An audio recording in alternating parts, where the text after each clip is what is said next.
8 minutit. Ja suur tänu. No me teame kõik väga hästi, et eelnõu eestvedajad üritavad seda eelnõud raamistada sellisel viisil, et siin on eestimeelsed versus venemeelsed, Eesti Vabariigi julgeoleku poolt olevad versus Eesti Vabariigi julgeoleku vastu olevad. See kõik on üks valelik propaganda, selle pole reaalsusega mingit pistmist. Tegelik raamistus seisneb selles, kas austatakse põhiseadust või ei austata põhiseadust. Ja see ongi see probleemkoht, millele mina tahan ka oma sõnavõtus keskenduda. 14. mai istungil ütlesin, et 9. aprillil võeti teadlikult ja tahtlikult vastu Riigikogu poolt põhiseadusega selgelt vastuolus olev seadus.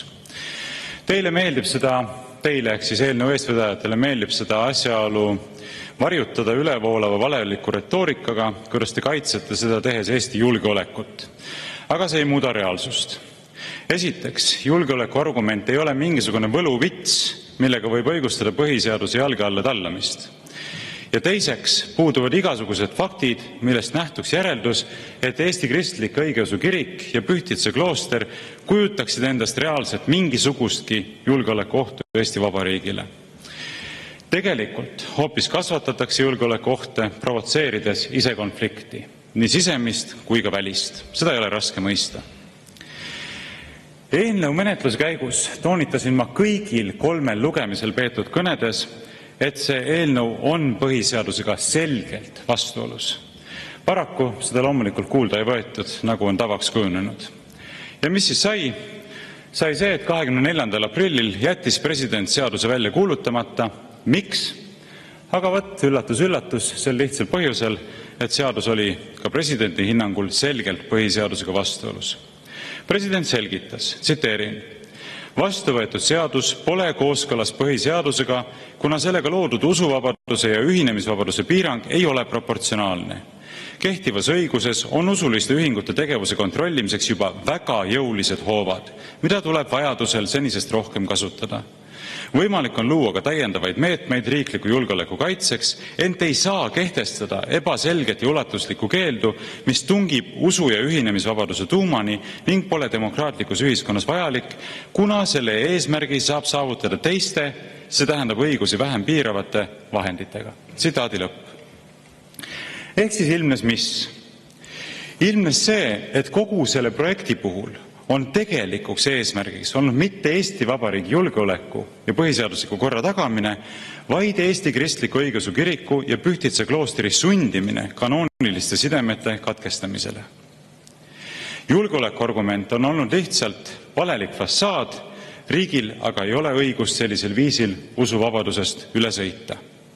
Kui eesmärgiks oleks julgeoleku tagamine, siis nagu president ütleb, selleks on hoovad juba olemas. Aga need hoovad ei võimalda sundida neid kanoonilisi sidemeid katkestama. Ja see ongi siis selle asja tuum. Niisiis saadab Vabariigi president eelnõu Riigikogule tagasi uueks arutamiseks. Ja mida teeb selle peale Riigikogu? Kas võtab presidendi kriitikat kuulda? Teeb eelnõusse asjakohased parandused, kõrvaldades põhiseaduse vastasuse? Ei, täiesti selgelt ei. Selle asemel endist valeliku käekirja jätkates luuakse kosmeetilisi muudatusi tehes illusiooni, justkui võetaks presidenti kuulda ja justkui kõrvaldataks põhiseaduse vastasus ja viidaks eelnõu põhiseadusega kooskõlla. Tegelikult seda tegemata. Nüüdsest versioonist on võetud välja see osa, mis ütleb, et kirikud, kogudused ja kloostrid ei tohi juhinduda välismaisest isikust. Aga sisse jäetakse see osa, mis ütleb, et nad ei tohi olla põhikirjaliselt või muude dokumentide alusel seotud välismaise isikuga. Kui see sinna sisse jääb, siis ikkagi pannakse Eesti Kristlik Õigeusu Kirik ja Pühtitsa klooster fakti ette, et te kas katkestate oma senised kanoonilised sidemed või teid ähvardab sundlõpetamine. Mitte mingisugust muud varianti neil ei ole. Ehk see keskne tuumne nõudmine, mille tõttu president jättis selle välja kuulutamata, on endiselt eelnõus sees. Nüüd küsigem, kuidas me teame, et see on endiselt põhiseadusvastane? Kuidas me teame, et president ei saa seda endiselt välja kuulutada, kui just ta ei tagane omaenda vaadetest? Me teame seda sel väga lihtsal põhjusel, et 12. mai õiguskomisjoni istungil ma pöördusin Vabariigi Presidendi Kantseleid esindanud Mall Grambergi poole spetsiifiliselt just selle küsimusega. Tsiteerin protokolli. Varro Vooglaid küsis, millised on presidendi hinnangul nii-öelda punased jooned piirangute osas ning kas president näeb samamoodi, et riik ei tohi nõuda sellisel viisil usulistelt ühendustelt oma kanooniliste sidemete katkestamist. Vooglaid uuris, et kui seadusest välja võtta juhindumise aspekt, nagu ka Siseministeeriumi esindaja välja pakkus, siis kas sellisel juhul jõutakse lahenduseni, mis oleks presidendi hinnangul kooskõlas põhiseadusega või ei saa ka sellisel tingimusel niisugust nõudmist esitada. Arvestades, et sisuliselt jääb ka siis alles tuumne nõudmine, et Eesti Kristlik Õigeusu Kirik ja Pühtitsa klooster peavad oma kanoonilised sidemed katkestama. Mall Gramberg vastas, ja kuulake nüüd hoolega, et nagu ka varem esile toodud, ongi just kanooniliste sidemete piiramise või katkestamise nõue selle vaidlusküsimuse tuum. Tsitaadi lõpp. Ma ei hakka pikemalt tsiteerima, sest mul saab aeg otsa. Ehk siis põhiseaduse vastaseks arvas president just selle kategoorilise nõudmise, et Eesti Kristlik Õigeusu Kirik ja Pühtitsa klooster peavad oma senised kanoonilised sidemed katkestama.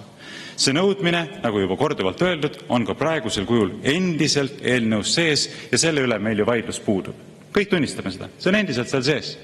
Selles osas ei ole mingit muutust.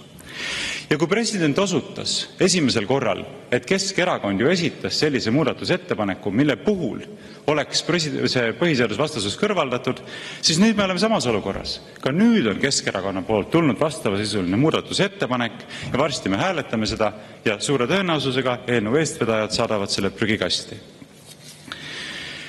Nüüd, mida see muudatusettepanek ette näeb?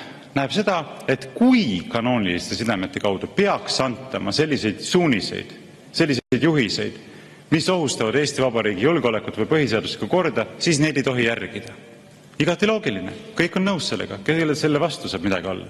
Siiani ei ole meil ühtegi fakti, et kanoonilisi sidemeid oleks kasutatud selliste suuniste andmiseks. Sellised faktid puuduvad, aga kui neid peaks antama, siis igati loogiline on öelda, et selliseid asju ei tohi järgida. Kuigi tõsi, kehtiv õigus seda nõuab juba nii või teisiti. Nii et lõpuks, head kolleegid, taandub selle eelnõu menetluses põhiküsimus sellele, kas võtame tõsiselt oma kohustust austada põhiseadust või ei võta. Ja mina tahan toonitada seda, et kui me võtame seda kohustust tõsiselt, siis peame leppima ka sellega, et ükskõik kui õigeks, heaks ja ihaldusväärseks peetud poliitilisi ambitsioone ei tohi läbi suruda, kui me teame, et need on põhiseaduses sätestatud põhiõigustega vastuolus.